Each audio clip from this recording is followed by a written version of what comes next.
स्वागत है आप लोग का इस इजी साइंस क्लासेस में। मैंने आपको मैटर इन आवर सराउंडिंग अस पढ़ाया है। आपने कुछ क्वेश्चन पूछा था लैटेंट हीट से रिलेटेड, लेकिन मैं उस वक्त नहीं बताई क्योंकि उसको लैटेंट हीट को पढ़ा ही नहीं थी।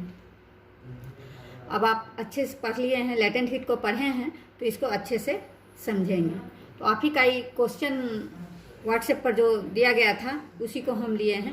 Convert the following temperature to Celsius scale 293 Kelvin and 470 Kelvin. और दूसरा क्वेश्चन है convert the following temperature to the Kelvin scale. यानी ये दोनों क्वेश्चन में दिया हुआ है कि आप केल्विन को सेल्सियस में कैसे बदलेंगे और सेल्सियस को केल्विन में कैसे बदलेंगे। तो ठीक है, ये बताना तो बहुत आसान है। एक न्यूमेरिकल हम बता देंगे, लेकिन इसको आप समझ नहीं पाइएगा। तो इससे ज़्यादा अच्छा रहेगा कि आप कॉन्सेप्ट को समझ लें। तो यहाँ पर दो थर्मामीटर है, सेल्सियस और केल्विन। ये दोनों साइंटिस्ट ने बनाया है और उन्होंने अपने ही नाम पर इसका नामकरण किया है। ठीक है, तो सेल्सियस यहाँ पर सेल्सियस थर्मामीटर को लिया गया है और यहाँ पर केल्विन को लिया गया है। इसका सबसे जो लोअर पॉइंट है वह 0 डिग्री सेल्सियस है और इसका है 273 डिग्री। 273 डिग्री, ये डिग्री नहीं इसमें होता है, केल्विन होता है। 273 केल्विन है ना, 273 केल्विन। यानी इसका मीनिंग हो गया, इसका अर्थ हो गया कि 0 degree Celsius equal to 273 Kelvin. यही आपका फार्मूला है। ठीक है, तो 0 degree Celsius equal to 273 Kelvin, तो 1 degree Celsius equal to 274 Kelvin. 2 degree Celsius equal to 275 Kelvin. तो यहाँ पर जैसे दिया हुआ है 25 का निकालना है या 373 का निकालना है, तो हम क्या करते हैं, 1 डिग्री निकालने के लिए क्या किए, 1 डिग्री सेल्सियस को केल्विन में चेंज करने के लिए यहाँ क्या किए, यहाँ जो 273 है उसमें जोड़ते गए, है ना, उसमें ऐड किए। जैसे यहाँ पर 2 डिग्री सेल्सियस निकालना है तो क्या किए, 2 को जोड़ दिए, 273 में 2 को जोड़ दिए, यानी 0 degree Celsius equal to 273 Kelvin. तो 1 degree Celsius equal to 273 plus 1। 2 degree Celsius equal to 273 plus 2 275। तो if 25 degree Celsius equal to 273 plus 25 298 Kelvin. यानी जब भी हमको सेल्सियस से केल्विन में चेंज करना होगा तो हम क्या करेंगे, ये 273 में ऐड करते चले जाएंगे, आराम से निकल जाएगा, चाहे कुछ भी दिया हुआ हो। यहाँ जैसे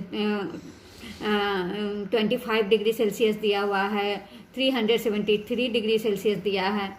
300 डिग्री सेल्सियस को भी केल्विन में अगर बदलने के लिए कहता है तो आप क्या करेंगे, 273 में उसको ऐड कर देंगे। इसको याद रखना है ना।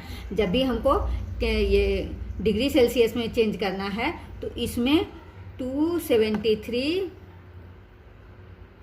केल्विन आप प्लस क्या करेंगे, यहाँ ये सेल्सियस, डिग्री सेल्सियस को जोड़ते चले जाएंगे, तो ये हमारा निकल जाएगा। तो ये तो है कि सेल्सियस से हम केल्विन में बदलें।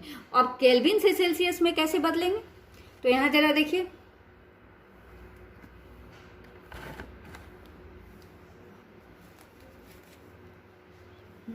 अब दिख रहा होगा, यहाँ भी 273 kelvin equal to 0 degree Celsius होता है। तो 1 डिग्री सेल्सियस तो यहाँ पर 274, यानी 274 डिग्री अगर केल्विन, इधर से तो आसानी से ले लेते हैं, लेकिन इधर से कैसे लेंगे?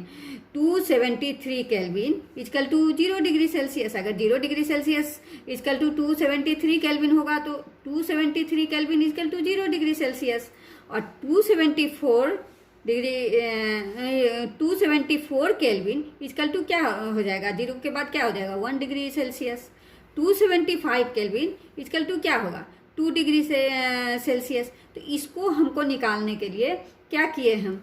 यहाँ पर 273 है और यहाँ पर हमको लेना है, कितना निकालना है? 1 डिग्री सेल्सियस निकालना है, ठीक है।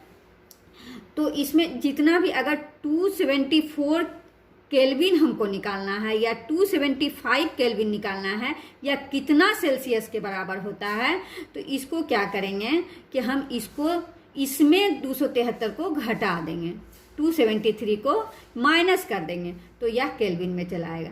जैसे हमको मान लीजिए इधर से हमको नहीं पता है, 275 केल्विन अगर निकालना है तो यह 275 में 273 केल्विन को केल्विन को घटा देते हैं तो वह डिग्री सेल्सियस में आ जाए। तो इसमें अगर सेल्सियस को केल्विन में बदलना है तो क्या करेंगे? इसमें ऐड करते जाएंगे, है ना। और अगर केल्विन को सेल्सियस में बदलना है ना, केल्विन को बदलना है तो इसमें क्या करेंगे? केल्विन माइनस 273 जितना भी दिया हुआ है माइनस 273 को घटाते चले जाएंगे, तो यह आपका सेल्सियस निकल जाएगा। सेल्सियस निकल जाएगा यह। तो यही इसका फॉर्मूला है। इसको आप आसानी से निकाल सकते हैं। जैसे यहाँ है 293 केल्विन, तो 293 में आप 273 यानी 273 को माइनस कर दीजिए तो वो आसानी से निकल जाएगा 20 डिग्री सेल्सियस।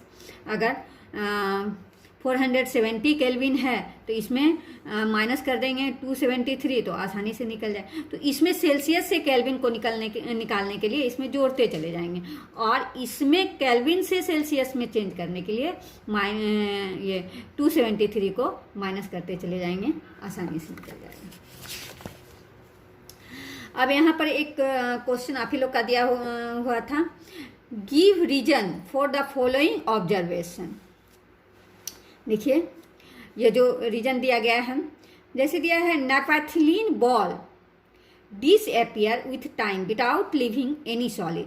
नेपैथिलीन एक बॉल होता है जो कि कपड़ा वगैरह में रखा जाता है ताकि उसमें कीड़ा नहीं लगे। तो उसको अगर आप बहुत समय के लिए छोड़ देते हैं तो वह गायब हो जाता है। यही एक क्वेश्चन है, क्यों गायब हो जाता है, इसका रीजन आपको देना है। तो सबसे पहले अगर हम नॉर्मल ऑब्जेक्ट को समझेंगे, इसको नॉर्मल ऑब्जेक्ट को अगर हम ये इसमें टेम्परेचर अगर देते हैं, इसको गर्म करते हैं, ठीक है, इसको गर्म किया जाता है तो यह किस में बदलेगा? लिक्विड में बदलेगा। अब फिर लिक्विड में अगर हम टेम्परेचर देंगे, है ना, तो ये किस में बदलेगा? गैस में चेंज करेगा। यही नियम है कि किसी भी ऑब्जेक्ट को अगर हम उसका टेम्परेचर इंक्रीज करते चले जाते हैं तो वह किस में चेंज हो जाता है? लिक्विड में। और लिक्विड को अगर ये करेंगे, गर्म करेंगे तो वह गैस में चेंज हो जाएगा। जैसे आइस को ही ले लो, आइस को गर्म करते हो तो किस में बदल जाता है? लिक्विड में बदल जाता है, लिक्विड फिर गैस में बदल जाता है। ऐसे भी बहुत सारा सब्सटेंसेस है,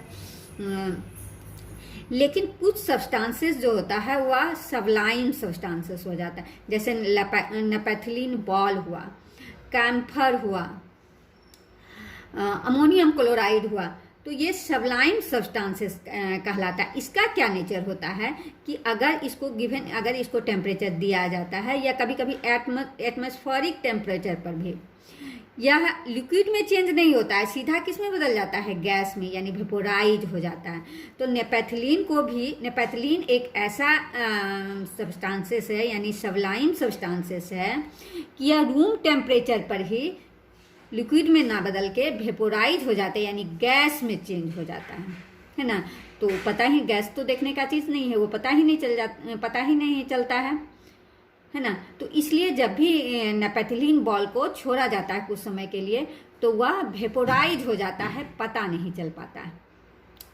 तो इसका जो डेफिनेशन होगा वह क्या होगा? सब्लिमेशन का। This process is called the sublimation process. तो सब्लिमेशन का क्या होगा? Sublimation is process by which the some sublime substances जैसे नेपेथिलीन हो गया, ये कैम्फर कपूर हो गया, अमोनियम क्लोराइड हो गया, तो ये सब सबलाइम सब्सटेंसेस हैं। तो सब्लिमेशन इज ए प्रोसेस, है ना। सब्लिमेशन एक ऐसा प्रोसेस है बाय व्हिच जिसके द्वारा द सम सबलाइम सब्सटेंस जैसे naphthalene camphor are change into gas, है ना। यह गैस में डायरेक्ट गैस में चेंज हो जाता है विदाउट चेंजिंग लिक्विड, है ना। बिना लिक्विड में चेंजिंग हुए डायरेक्टली गैस में चेंज हो जाता है, इसलिए इसको कहा जाता है सब्लिमेशन। तो नेपेथिलीन बॉल भी सबलाइम सब्सटेंसेस है, इसलिए यह वेपोराइज हो जाता है ना। Room temperature means the atmospheric temperature, जिस टेम्परेचर पर हम लोग रहते हैं एटमॉस्फेरिक टेम्परेचर पर ही वह डिसअपियर हो जाता है ना। तो यही इसका रीजन है। उसके बाद कहता है water at room temperature is a liquid, यानी वाटर क्या है? वाटर तो एक लिक्विड है ही, तो कहता है रूम टेम्परेचर पर ही यह लिक्विड में चेंज होता है। तो हमारा रूम टेम्परेचर यानी जो एटमॉस्फेयर का टेम्परेचर होता है वह कितना होता है? आप लोग देखते होंगे बहुत ज़्यादा है तो 45 जाता है, 48 जाता है, 50 जाता है। यहाँ तो 50 जाता भी नहीं है, सहारा वगैरह में जाता है। लेकिन वाटर गैस में कब चेंज होता है? 800 डिग्री सेल्सियस, है ना। तो 100 डिग्री सेल्सियस पर ही वेपोराइज होगा, उसके नीचे वह नहीं होगा, है ना। एटमॉस्फेरिक टेम्परेचर पर वह लिक्विड ही रहेगा। तो room temperature is not sufficient temperature, है ना, to break the force of the attraction between the particles of the water. तो यह एक और चीज ध्यान देने का है कि वाटर से जो ये गैस में चेंज होता है, यानी लिक्विड कोई भी गैस में चेंज होता है, तो वह एक कांस्टेंट टेम्परेचर पर होता है। वह टेम्परेचर जो है उस जैसे वाटर है या लिक्विड है, तो उसके पार्टिकल्स के बीच जो फोर्स ऑफ अट्रैक्शन होता है उसको वह तोड़ देता है और पार्टिकल्स मूव करने लगता है। इस वजह से वह लिक्विड में चेंज हो जाता है। तो यहाँ हम लिख दिए room temperature is not sufficient temperature to break the force of attraction between the particles of the water, यानी वाटर के बीच में जिसके कारण वह बाउंडेड रहता है, तो वाटर के बीच में जो फोर्स ऑफ अट्रैक्शन होता है जिसके कारण वह बंधा रहता है, तो रूम का टेम्परेचर उतना सफिशिएंट नहीं होता है कि फोर्स ऑफ अट्रैक्शन को तोड़ पाए और पार्टिकल्स अलग अलग हो सके, है ना। So at this temperature water can not change into the gas. Water कब चेंज होगा? 800 डिग्री सेल्सियस पर water is change into the gas 800 degree Celsius, not lower than 100, है ना। Atmospheric temperature is not at 100 degree Celsius. Always the atmospheric temperature becomes lower than 100 degree, so it is not change into the gas. Water at room temperature is a liquid. अब इसको लिखना है बड़ा आसानी। Room temperature is not sufficient temperature to break the force of the attraction between the particles of the water. So at this temperature water cannot change into the gas. Water is changed into the gas at 100 degree Celsius. तो ये question भी हो गया।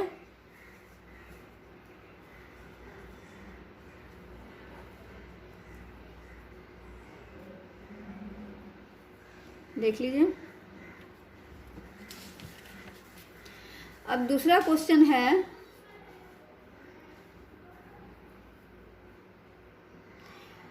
an iron almirah is a solid at room temperature। कहता है iron अलमीरा जो होता है वह सॉलिड होता है रूम टेम्परेचर पर। तो रूम टेम्परेचर पर तो वह सॉलिड होगा ही, because the melting point of the iron अलमीरा 1538 डिग्री सेल्सियस, यानी इसका जो मेल्टिंग पॉइंट होता है बहुत ज़्यादा होता है, इसी पर वह मेल्ट कर सकता है। और रूम टेम्परेचर तो बहुत कम होता है। So at room temperature is very lower temperature.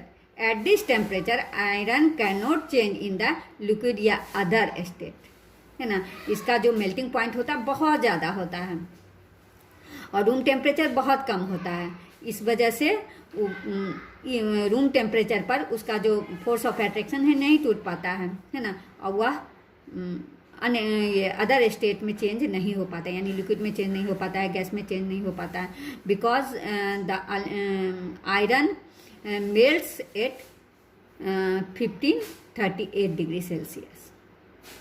ठीक है, एक और question, why is ice at 273 kelvin more effective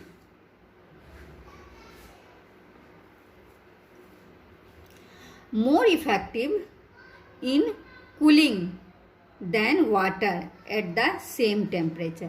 अब पहले क्वेश्चन को समझो। क्वेश्चन क्या कहता है कि 273 केल्विन पर आइस जो है वह काफ़ी इफेक्टिव होता है, यानी काफ़ी ठंडा होता है देन वाटर, वाटर की अपेक्षा, एट द सेम टेम्परेचर। तो सबसे पहले हम इस टेम्परेचर को जानेंगे। यह टेम्परेचर कितना है? 273 kelvin equal to 0 degree Celsius, यानी बहुत कम है ना। तो कहता है कि इस डिग्री पर जो अगर इस the freezing point of the water is 0 degree centigrade, यानी 0 डिग्री पर या 273 केल्विन पर वह क्या होता है? बर्फ में चेंज होता है वाटर।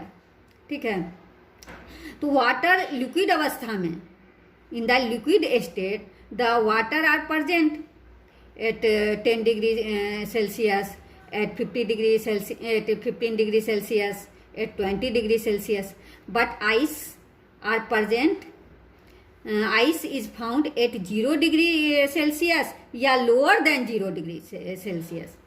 आइस को अगर 10 डिग्री पर रखा जाएगा तो क्या होगा? वो मेल्ट कर जाएगा। अगर 20 डिग्री पर रखा जाएगा तो क्या होगा? वह मेल्ट कर जाएगा, है ना। तो जब भी वह वाटर जो है वह आइस में चेंज होगा, वह 273 केल्विन पर होगा या 0 डिग्री सेल्सियस पर होगा। तो यह 273 केल्विन जो है वो बहुत कम है ना। तो उसमें ठंडापन ज़्यादा रहेगा, वह कूल ज़्यादा रहेगा। और वाटर क्या है? वाटर जो है वह 0 डिग्री पर भी रह सकता है, 10 डिग्री पर भी रह सकता है, 15 डिग्री पर भी रह सकता है। अभी टेम्परेचर कितना हो रहा है? 30 एबव द 30 हो रहा है, तो उस डिग्री पर ही वाटर ही है ना।